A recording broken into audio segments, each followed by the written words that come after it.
What's up guys? So ayan, meron naman tayong panibagong painting.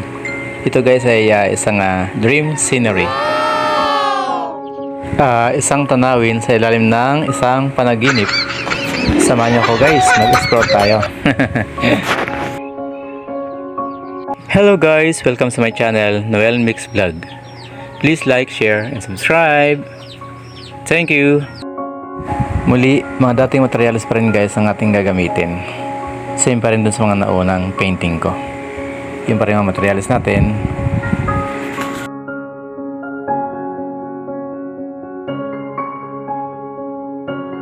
Ayan. Bali-doblein muna natin guys yung pinaka base color natin sa ating canvas frame. Ngayon naman guys ay gagamit tayo ng yellow tape para may guide tayo para sa buwan at saka sa mga bulaklak mamaya. So gugupitin natin to guys, parang pinaka-guide natin. Bali itong buwan, gagamitin natin siya ng bilog na takip. Ayan. Para bilog na bilog talaga yung buwan natin.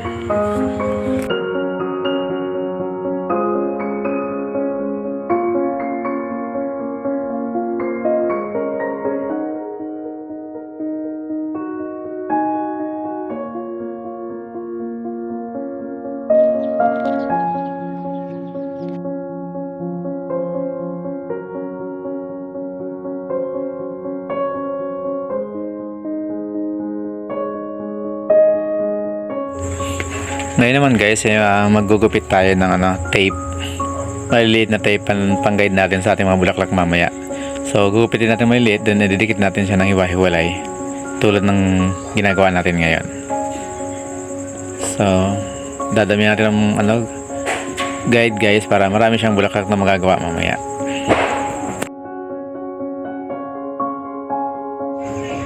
Okay guys, mag-start na tayo magtimpla para sa background natin. Para sa background ng ating frame. Yan, tatabunan na natin guys yung ating mga ginawang dinikit nating tape kanina. Yan, isama natin sa background yan. Para pag tinanggal natin mamaya, meron siyang guide.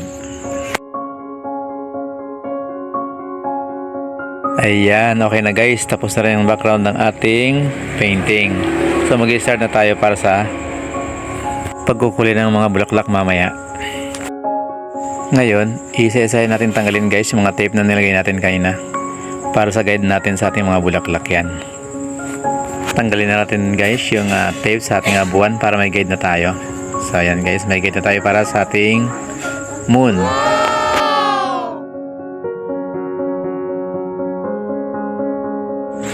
Ayan, bali may guide na tayo guys sa ating mga bulaklak dahil dun sa tape na nilagay natin.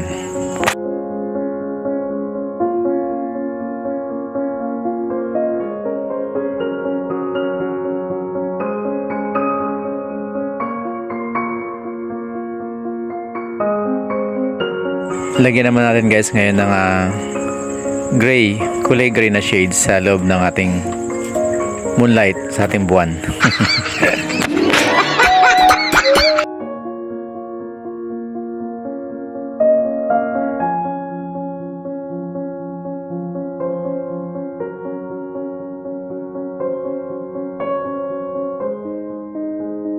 Ngayon naman guys, magtitimpla tayo ng pink, light pink guys para pampundo sa ating mga bulaklak.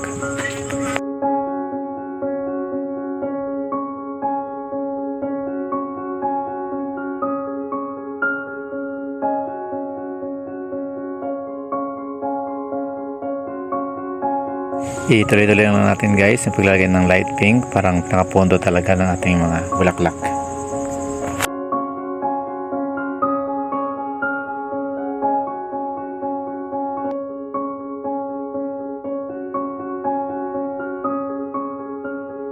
Magtimpla naman tayo guys ngayon ng medyo dark lavender para sa gitna ng bulaklak natin.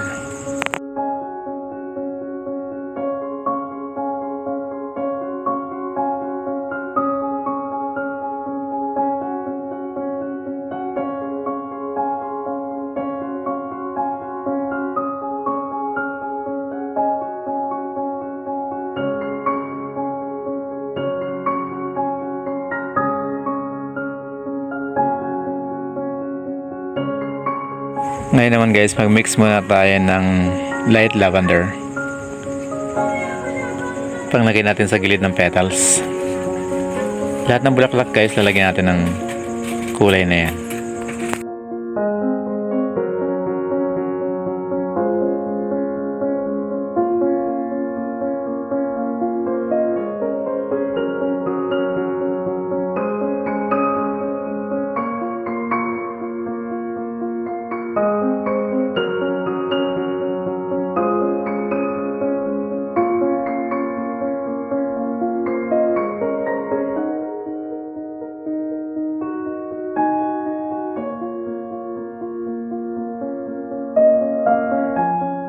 Ayan, bali lahat ng bulaklak guys, lalagyan natin ng highlight yung kanilang mga petals.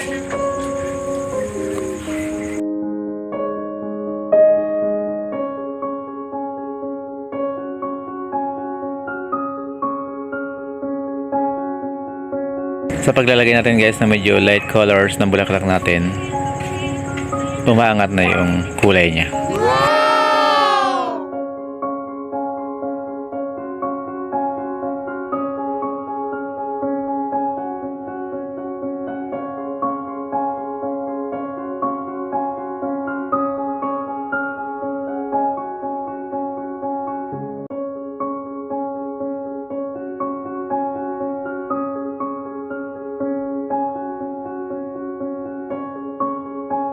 Additional highlight tayo guys sa mga petals ng bulaklak natin para mas gumanda siya.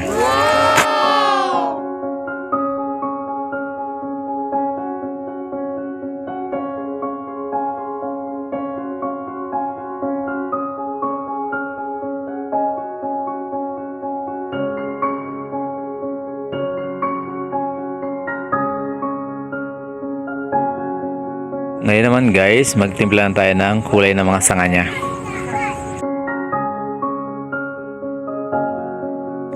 Para yung design ng bulaklak natin guys, medyo gumanda na siya.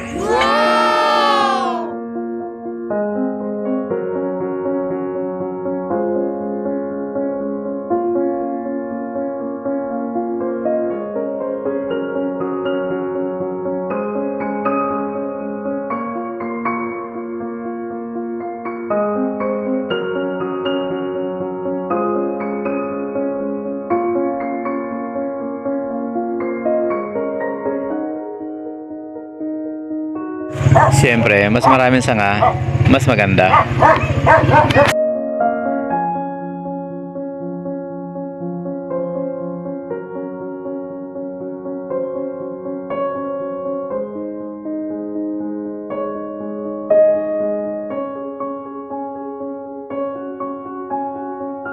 Mag-additional tayo ngayon guys ng highlight sa mga sanga niya.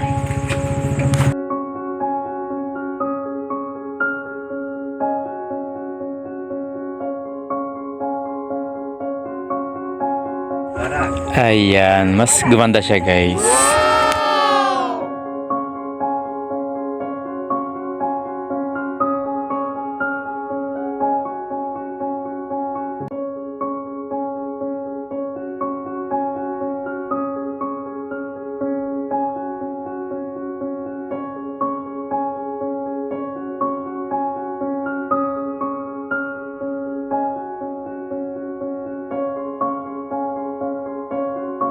Additional tayo guys ng highlight na puti. Ayan, sa pinakaibabaw ng ating mga stems. Ayan, para mas lalong umangat yung natin, mga sanga. Umangat yung kulay niya.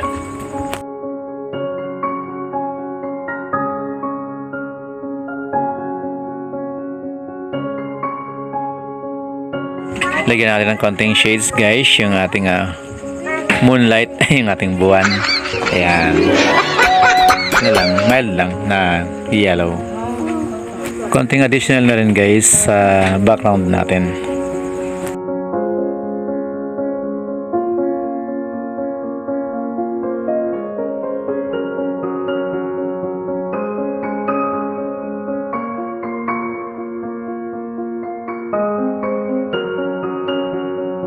Ngayon naman guys, magtitimpla tayo ng green and yellow green. So blue and yellow combination of two para makakreate tayo ng green and yellow green.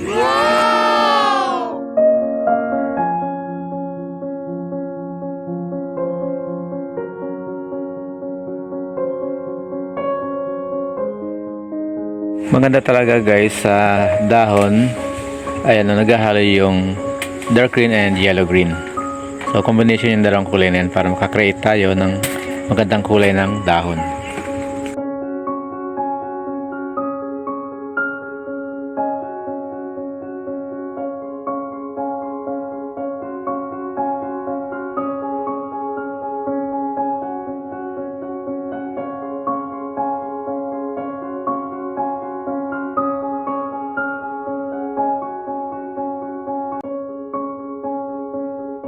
Ituloy-tuloy lang natin guys yung paglalagay ng kulay ng dahon niya guys. So paikot talaga yung lalagyan natin para mas lalong umangat yung bulaklak natin kapag may mga background na siyang mga dahon, green and yellow green.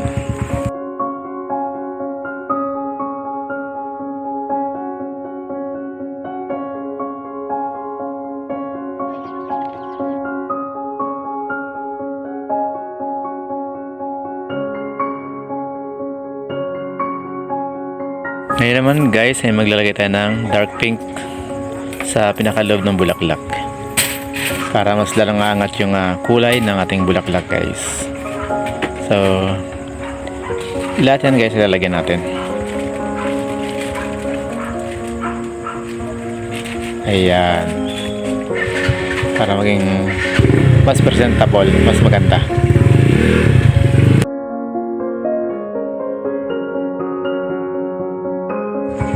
Ayan, mas lalong naging mapulay ang bulaklak natin dahil meron tayong dark pink na nilagay.